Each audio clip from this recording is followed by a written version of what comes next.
The Chinese government has announced a suspension on imported meat products from Canada over claims of forged customs documents, the latest sign of deteriorating relations between the two countries. The Chinese embassy in Canada announced the move in a statement Wednesday, saying the decision had been sparked by the discovery of ractopamine residues in a batch of pork sent by Canadian company Frigo Royal on June 3. Ractopamine is a veterinary drug and feed additive which is banned in mainland China due to concerns over the possible negative effects on consumer health, according to the Hong Kong Center for Food Safety. It is permitted for use in the United States and Canada, however.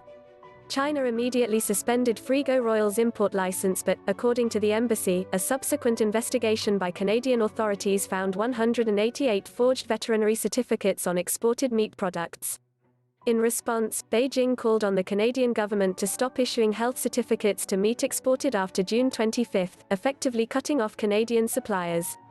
We hope the Canadian side would attach great importance to this incident, complete the investigation as soon as possible and take effective measures to ensure the safety of food exported to China in a more responsible manner, the embassy statement said. In a statement, Canadian Minister of Agriculture Marie-Claude Bibeau confirmed the country's authorities had discovered inauthentic export certificates and were working with Chinese officials. This incident is specific to export certificates to China. Export certificates to other countries are not affected, Bibeau said. China is Canada's second largest trading partner after the United States. In 2017, it imported $292 million ($30 billion) in pork products to China, according to MIT, although that is likely to have grown following the swine fever crisis spreading across China. Meat products aren't the first Canadian export to China to be disrupted in recent months. In March, top Canadian agricultural firm Richardson International said that its shipments of canola, a major Canadian export to China, were being blocked.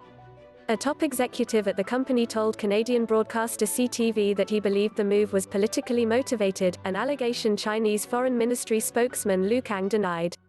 It is the Chinese government's responsibility to protect the safety and interests of the Chinese consumers and the agricultural production and ecological security of the nation, he told a news conference on March 11.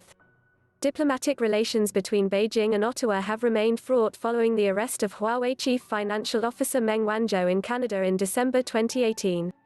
Meng faces extradition to the U.S. over allegations she helped Huawei evade U.S. sanctions on Iran. The Chinese government claimed the arrest is politically motivated. Shortly after Meng's detention, 2 Canadians were taken into custody in China, former diplomat Michael Kovrig and businessman Michael Spavor. Both were formally arrested in May, accused of gathering and stealing sensitive information and other intelligence since 2017.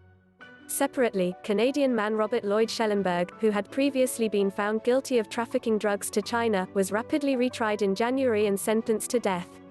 The Canadian government has joined with human rights organizations to call for the release of Kovrig and Spavor, describing their detentions as arbitrary.